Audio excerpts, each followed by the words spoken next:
Hello everyone, welcome to our discussion of chapter 4 in our textbook. So now that we have got a good grasp on what fixed and variable costs are, how to separate them using technology tools, and we've used that to answer big questions such as, can we break even? Okay, can we make a profit? And we've utilize those tools or our understanding of cost patterns to be able to answer those big questions. Now in this chapter we're going to look more closely, you might say, at smaller decisions or things that are going to ultimately impact our ability to make a profit, but are more immediate and may have a more focused approach. So let's jump in and look at these decisions. So when we talk about making a decision using cost tools, we are doing what's referred to as differential analysis. We want to consider those things that are different depending on what decision we make. So we often have to make estimates, meaning we have to estimate if we do this course of action, this is what's going to happen. And if we do this course of action, this is what's going to happen. Again, focus somewhat on the going forward, but we're going to let past information inform us, right? The things that we know about our cost behavior is going to help us determine what's going to be different. So for instance, a variable cost is much more likely to be different based on our decision to make a new product or something like that, okay? But it may not be the only ones. So, but that's a guide, it's a step in the right direction in trying to determine what is differential, or the other term that you sometimes will see is incremental. What is incrementally different that if we do this versus that. And we are going to differentiate between long-run decisions and short-run decisions in this chapter. And we're talking about a time frame, usually 1 year, but that's a very kind of gray thing in terms of what we consider to be long-run and short-run. Another way to think about it is if you can't change the capacity of your production in the time frame you're considering, then it's probably short run. I mean, you can't expand the factory, you can't get new machinery in there, things like that. Then we're making a short run decision. If all of those are on the table, meaning I could expand, then it's a long run. So how long is it going to take to build onto a building? That depends on the economics of what's going on. Right now, with all the shortages that are happening, that could be 18 months to 2 years. And in a different environment, you may be able to throw up an addition to your building in just a couple of months. So that short run, long run is kind of a gray area. So most of the time we will consider two alternatives just to make our life a little bit able to, so we can make decisions better. But sometimes there's more, okay? And we may have to consider the differences between all of the alternatives. Some will change, okay? And some will not. And those that will not or have already been committed are going to be referred to as sunk costs, okay? While those that actually matter, those that are going to be different, are going to be differential costs. And there's two ways kind of to look at this, okay? And we'll show those to you. I don't want to get ahead of myself, okay? So sunk costs that occurred in the past that cannot be changed by present or future decisions. And we try to tell everyone that a sunk cost is not relevant for making decisions. It's hard to do that in practice. Sometimes we get very emotionally attached to the money we've spent. Example from your personal life. Okay? When you're deciding whether to keep your old car or buy a new one, the differential cost, the actual cost that you should use in the decision, is the estimate about what it's going to cost you going forward to keep the old one versus what it's going to cost you going forward to buy a new one. Now, first of all, both of those are estimates, which obviously makes us a little more uncomfortable. But those are what's differential. You want to choose the alternative that's going to month going forward be the lowest cost. And at some point, your old car is costing you too much in terms of fixing it, missing work or whatever you have to do because you're fixing it because it's giving you a problem, having to walk somewhere because in the freezing cold because it breaks down. All of those things are costs that are differential that you wouldn't have if you had a new car in theory. Okay? And at least that would be your estimate. But what sometimes we do is we say to ourselves, well, I just put new brakes on that car. Now, the point is, you spent the money on the brakes. It's in the past. Regardless of whether you keep the old car or buy a new one, that cost isn't coming back. No one's going to give that back to you depending on your decision. So we'll say, oh, I got to keep it long enough to get my money out of those brakes or something like that. And that may be a good decision because you may go 6 or 7 months without having to make another repair. And then that would be the less expensive option. But it may be that next month, just because it's an old car, it will have another problem. And you'll have to spend money on it again.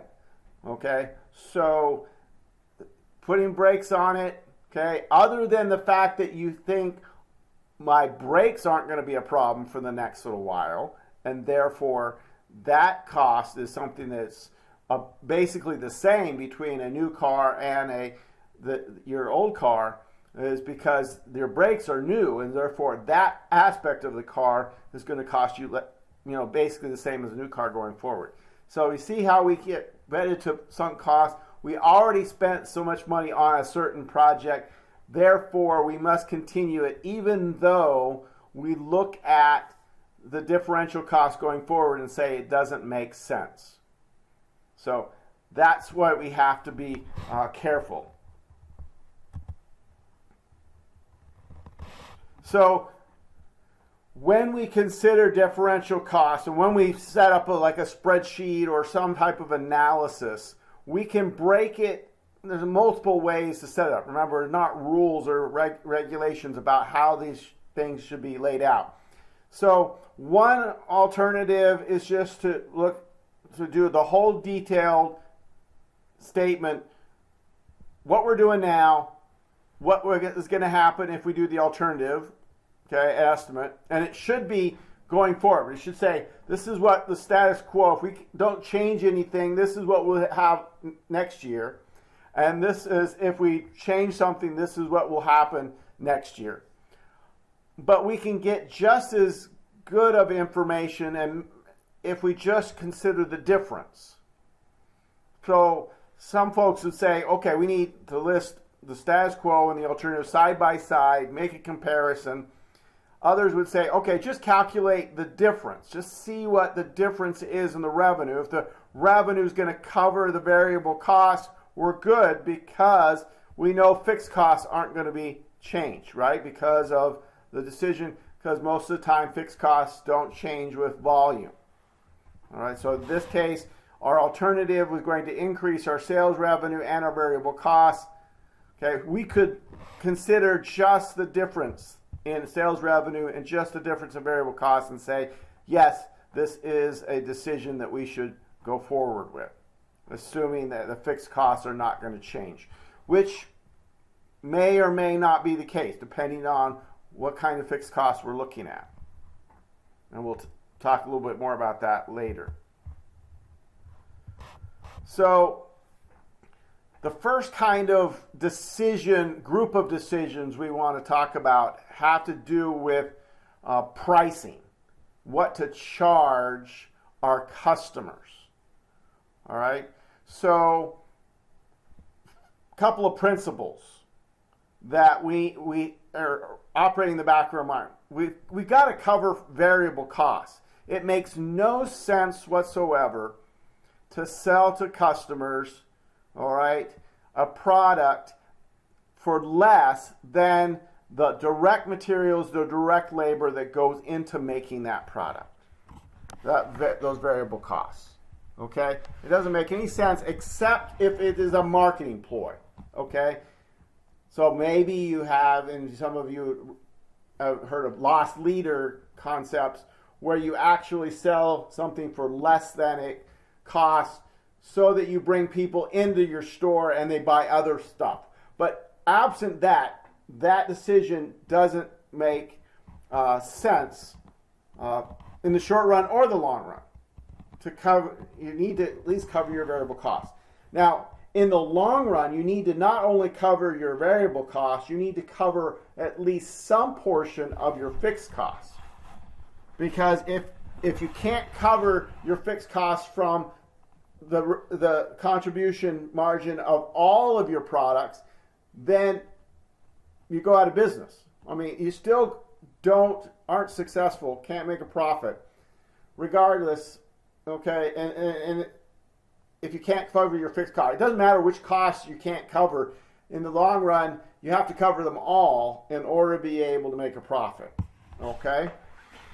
So the question sometimes is, can we sacrifice long run to make short run decisions that will actually get us to the long run and make us better off? And that's kind of the way to think about it, okay?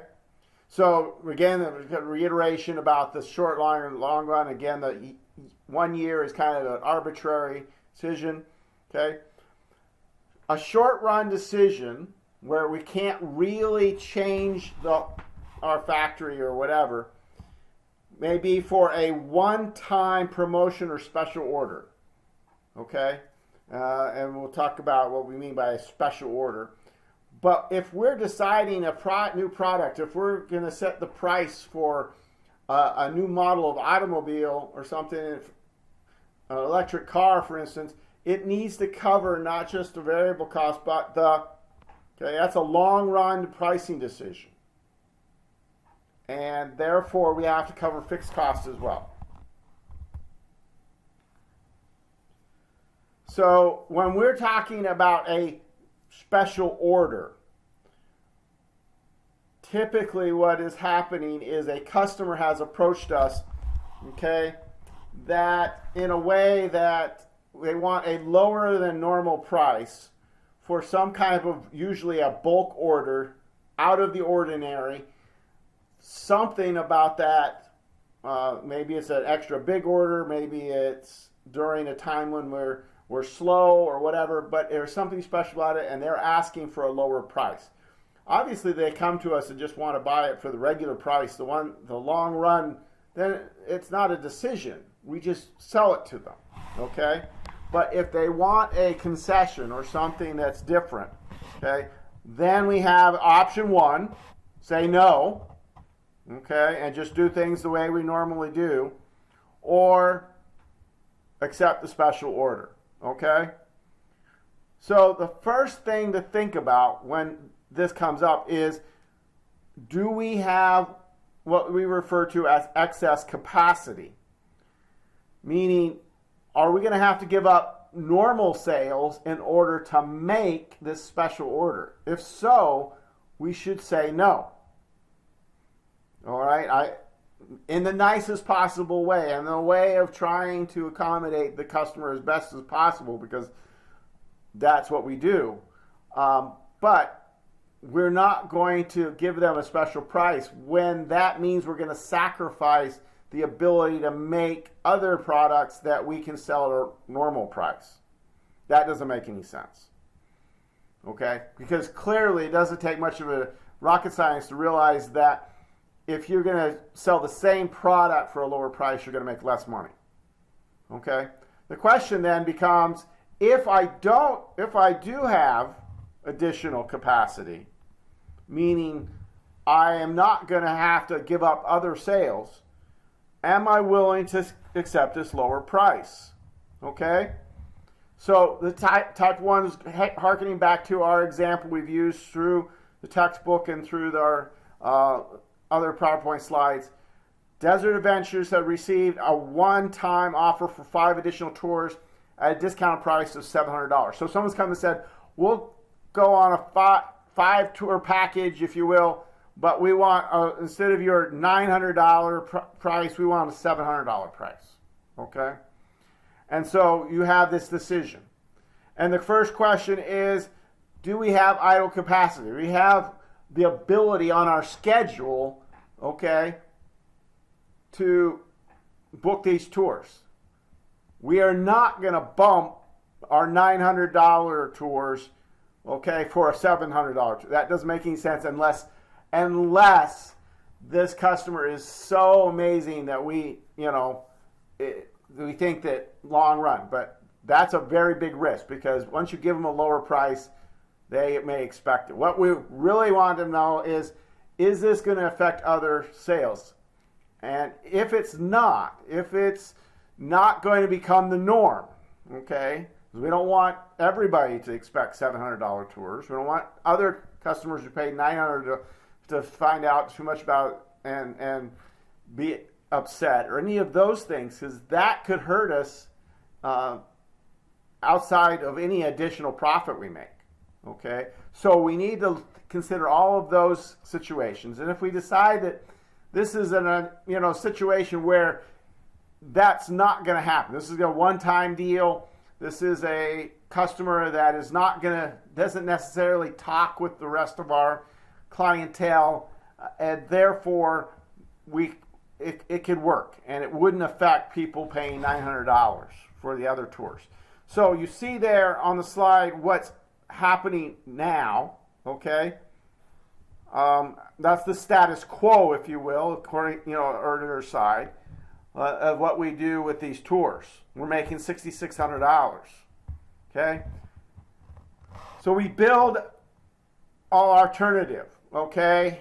And this is all the detail, okay, of what we are doing now, which we just showed in the last slide. We just moved it over to in column B.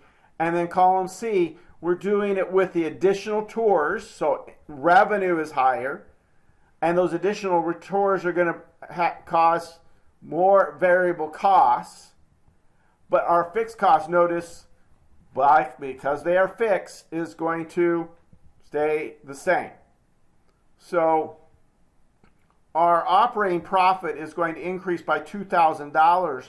The shortcut, or just looking at the costs that are different, we just compare the revenue of $700, okay, in this case that's 5 tours, $3,500, to our variable cost of $300, all right, times 5, $1,500, we're going to make $2,000. We come to the same conclusion, same answer. Now, you got to be careful in these types of situations that fixed costs really aren't going to change. Okay? So that's the assumption we're making, but sometimes there'll be maybe some costs that we have labeled as fixed that are actually specific to a particular trip. Okay? And we have to be careful that that's not the case here, because that's going to that would change our analysis. And that we haven't under or overestimated our variable costs as well. Okay, so there's a lot of things that go into this thinking to create this very simplistic, differential analysis. Now, what we don't want to do is get into the idea of going on trips for $700 all the time, right? Because that's a long run pricing decision, And in that case, we need to consider all the costs, the fixed and variable costs. All right. And we don't want to get into this short run scenario where we're just trying to go after one customer at a time in a way that brings them in. Okay. We may have, in the short run, differential costs that are very low, meaning we could go lower our price quite a bit. So if you think about their costs for this trips, their variable costs are $300. So if they charge anything over $300, they're going to have more profit than if they didn't take that trip. Okay? So $301 would make them $1 more of profit and keep their people busy or whatever.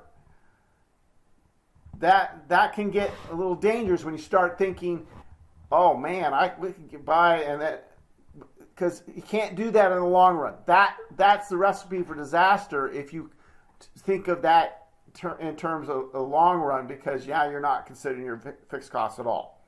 So there has to be this balance between considering only the short, the variable costs and short run decisions, but not forgetting the fixed costs when you're looking at the longer run. All right. Now, besides just the fixed costs that we see right now, you also have the concept that kind of even looks more broadly and says, okay, not only do we have to cover the cost of going on this trip and fixed costs that we're having now, certain products, or when we price our products, we need to not only cover the cost of manufacturing, we also need to cover the cost of research and development, designing that product, designing the manufacturing, marketing, the future customer service. If we have to return and dispose of anything that at the end we may have, depending on what the product is, we may be responsible for making sure that it's disposed of properly. Okay, so that's a much more, that whole value chain consideration that we talked about early on also is a source of cost. And so if you're going to sell a pharmaceutical, you need to sell it to customers for enough to cover not just the cost of making it today, but the research and development that allowed you to have that idea and develop an idea that actually worked. And that could be hundreds of millions of dollars that happen well before you actually manufacture it. Now there's just a brief mention in your textbook of what's target costing or target pricing, okay? And this is kind of an approach to setting our prices that in a very competitive environment where people can very quickly and easily compare your price, that there's nothing really unique about your product, okay? And therefore, you can't really charge more than anybody else because people just won't buy it. So I like to give an example maybe of hand soap or, antibacterial soap that you use to wash your hands. It's pretty generic. It is not really differential. You can come up with the different fragrances and things like that, but at the end of the day, they all do the same thing, and they all have pretty much the same ingredients in them, the same packaging, all of that stuff. So the question is, what would a customer pay? So if we've determined that they'll pay $3 for that hand soap, okay, and I need to make 10%, I need to make 30 cents on that when I sell it, then my cost, okay, my target cost is $2.70. That's You subtract out the profit from your what you know the price is, because you know if you sell it for $3.50, nobody's going to buy it because $3 is the competitive price in the market. And the question we were asking ourselves and are asking our manufacturing people, our design people, our engineers is, can I make this hand soap for $2.70 or less? Okay, so you come up with a target cost and then you engineer it to do that. And if you can't, you don't make the product, because there really is no way in the marketplace to say, oh, well, we put extra this in it and extra that in it, and therefore it costs more, and therefore we'll charge more, because it will flop. All right? So that's kind of an extreme in terms of how competitive the marketplace is. Okay? Some other issues that come up, legal issues when it comes to pricing, okay, that revolve around that. And we're going to have a little bit of a discussion about this in the discussion post this week. Okay, one is predatory pricing, with the idea that you actually set the price below variable costs, not because you want to bring people into your business, okay, but you do it not just on one or two products, like as a loss leader, but on a whole bunch of them, so that everybody comes into your business and you drive the competitor out of business, and then you can raise the price and make normal profit again. That's what predatory pricing is about. Okay? Dumping is a kind of when you're doing it to another country. Okay? So the United States accuses China of dumping steel in the United States for less than it costs them to make it, which means that no one in America can make, none of the steel makers here can make steel for that price. So it drives the United States competitors out of business, is the theory, okay, with dumping. Okay, it's the same thing as predatory pricing. It just has to do with multiple countries typically. All right. Now, price discrimination is a kind of an interesting one. We sell identical goods to different customers where we actually charge one customer this and the other. Now, many companies do that because they customize their product for that company.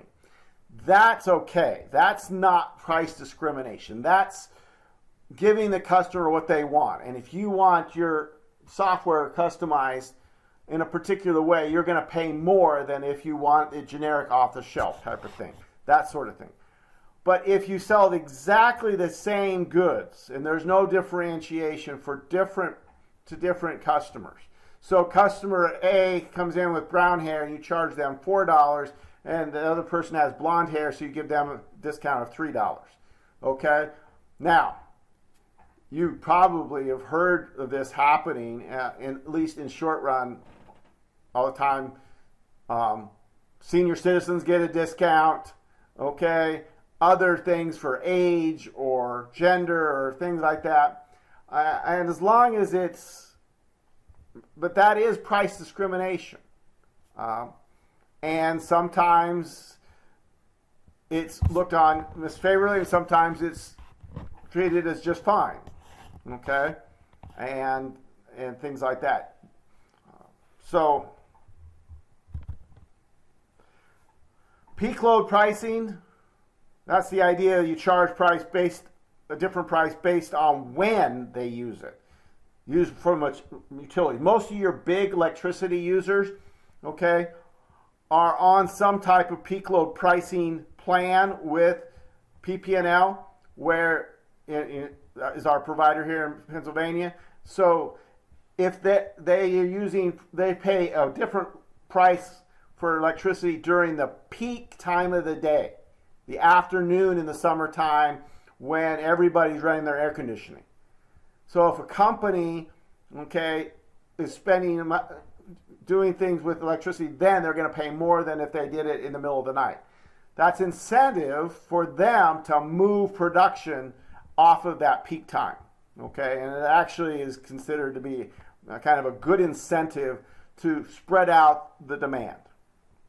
All right, and then price fixing is actually collaborating with competitors to set a price so that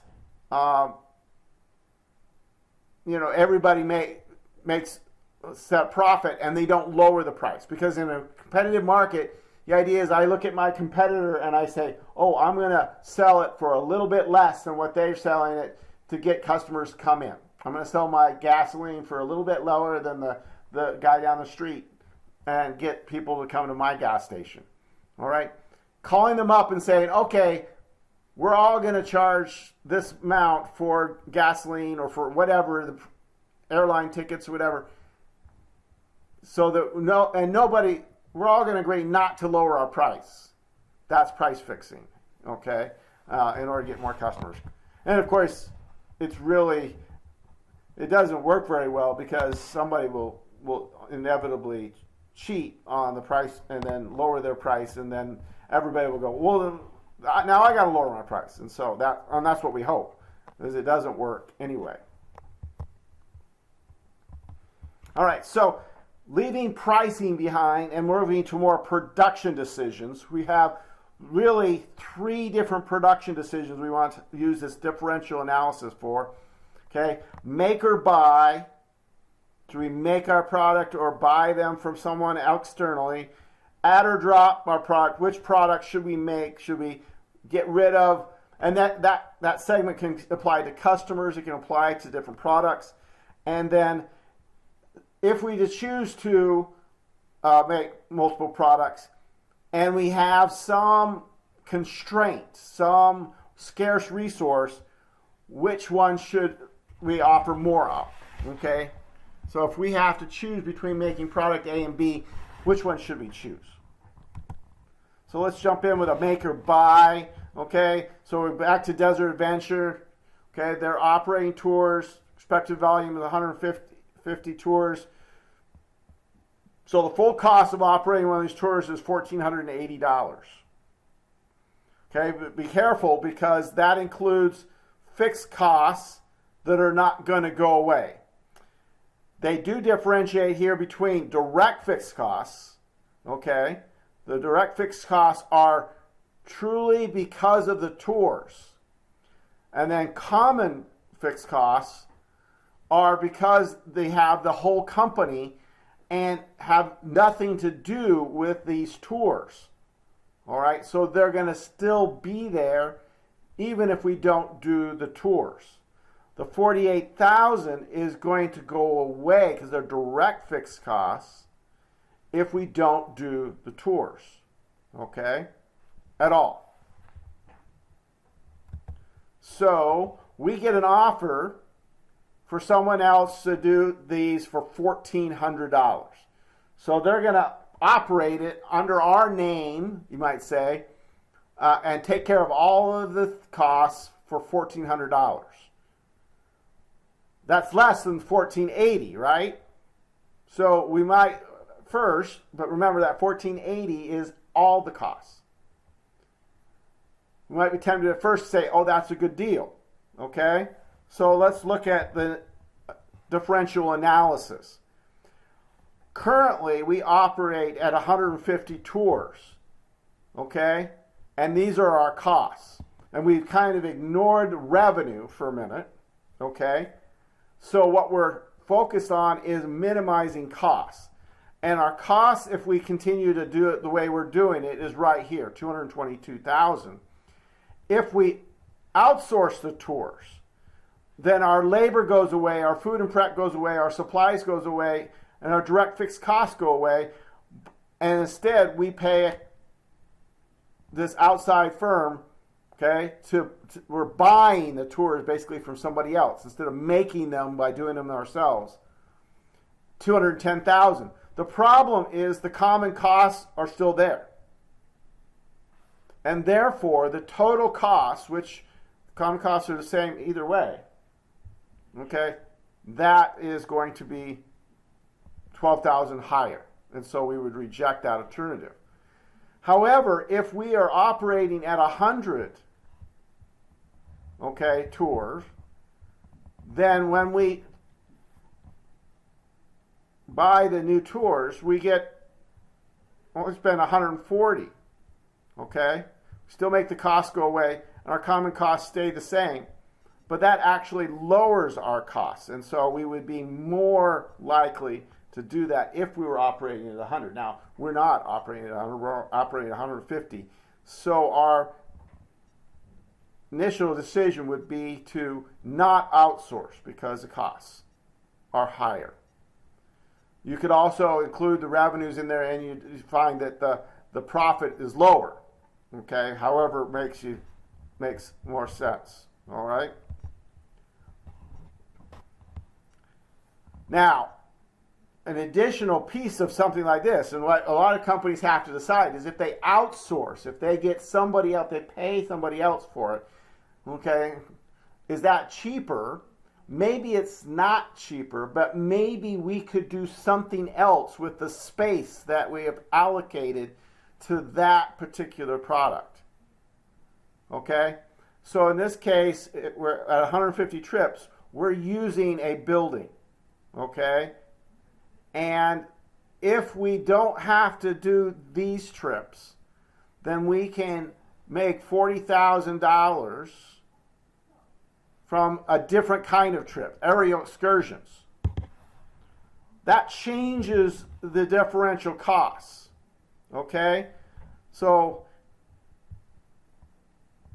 this is the same as before. We still outsource and pay $234,000 from the earlier slide. Okay? 222 is the status quo. And see that our difference is still higher. Still wouldn't make it. But the $40,000 is going to swing it. All right? Because there are two ways to think about it. You can either add it as an opportunity cost to the operating of the desert trips yourself and making them, or you can subtract it as additional profit that's going to offset the cost, okay, of having those facilities for something else. Doesn't matter which way you think about it. Okay, if you take 222 plus 40, you get 262 compared to 234, and the costs are lower, okay, to outsource. If you put this as 0 and minus the 40,000 over here, you get 234 minus 40, you get 194. You're comparing 222 to 194. It's still $28,000 difference. It still comes to the same conclusion. So however you want to think about opportunity costs, add it to the status quo or subtract it, okay, from the alternative. It should not change your decision. All right, add or drop decisions. What if we want to drop, we've got multiple types of trips, let's say. All right, and we're making money overall, but according to this, it looks, okay, like desert types of trips are losing money. There's a negative operating profit. Now, the key thing is which of these fixed costs, okay, would actually go away if we got rid of the desert. And the situation is we could get rid of, okay, the manager of the desert, and that's this fixed cost salary, $45,000. So that would go away if we got rid of desert. So that is what we would refer to as a direct fixed cost. Yes, it's a fixed cost. It doesn't matter how many desert trips we have. We still pay $45,000. But what it does matter is if we got rid of desert altogether, that would go away. All right, and the marketing administrative would go away. Now we have to be careful. Did we know which ones would actually go away? Okay, but that's what we're going to go with. That's what our investigation has shown. But the rent is going to stay. Okay, there's nothing we can do about the rent, regardless of whether we have desert or rafting or aerial, or if we have all three, or if we have just the two of them. Okay, So that's going to be reflected as we look at the status quo. So this was the status quo, the totals from the last slide, right? Okay. The 910, 377, all that. Okay. And then drop desert, we're going to lower our revenue, right? By not having desert trips, lower the cost there. Okay. But the rent is going to stay the same. The salaries are going to decrease by the manager, and the marketing administrator is going to go back. But our profit is going to decrease, $21,000. Why? Because the rent didn't go anywhere. Okay?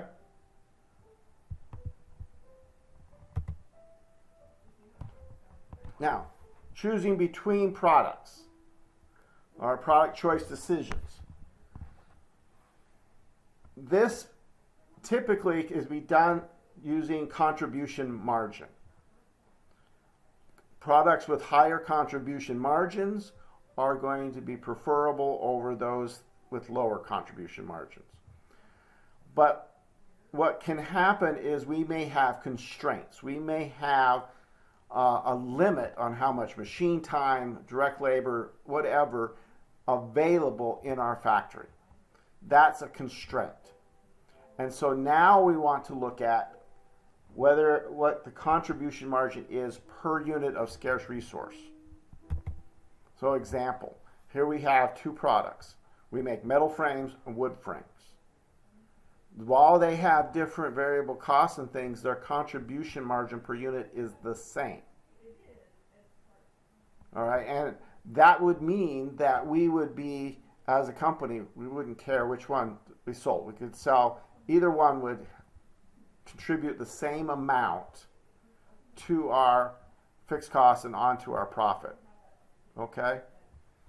So we would, not, if we were making a decision, we would be ambivalent between the two. Okay? But if we add a constraint, we say that there is a limited amount of machine hours. So we only have so many machines that we can use. And that metal frames take less time than wood frames on that machine. Half the time. So metal frames are half an hour, wood frames are an hour. Then we divide by the machine hours required. So metal frames actually make us $60 per hour of machine time. Wood frames make us 30 because they take a whole hour, because you could do two metal frames in the same time as you do one wood frame. So you would prefer to sell metal frames. You would, if you are maximizing your resources, okay, and it's not going to affect your overall sales, okay, so, there's some people that say, well, if you only sold metal frames, then maybe your customers are going to be not as happy, okay? Well, that may be true if you are a retailer and you need to have a variety, but if you are going to specialize, okay, and your demand for metal frames is high, then you would choose to sell metal frames. They would make you more profit for the same amount of machine time. So you would lean to do that. Now, often what we do is we offer more incentives to our customers for metal frames than when we know this kind of information, okay? And so we see what happens if there's 20,000 machine hours. We can make 40,000 metal frames, okay? Each make $30, 1.2 million, same fixed costs, okay? And our operating profit is $750,000 versus $150,000. That's kind of an extreme, okay, differential, but you would see you would make a lot more money making metal frames. All right, so it's extreme to make the decision really easy, but if you don't know, if you haven't thought this through as to how these use your resources, then you're probably not making the right decision, even though it may not end up being quite this extreme. So the last piece that covered in the chapter is the idea of theory of constraints. Speaking of constraints, okay, This is what the goal, our supplementary reading book, is all about, is theory of constraints. So I'm not going to spend a lot of time talking about it here in the chapter, but it's basically the idea that you get better at manufacturing if you realize where it is that things slow down in your process. It's very much about how fast you can turn raw materials into finished product. And the bottlenecks are the places where things get piled up.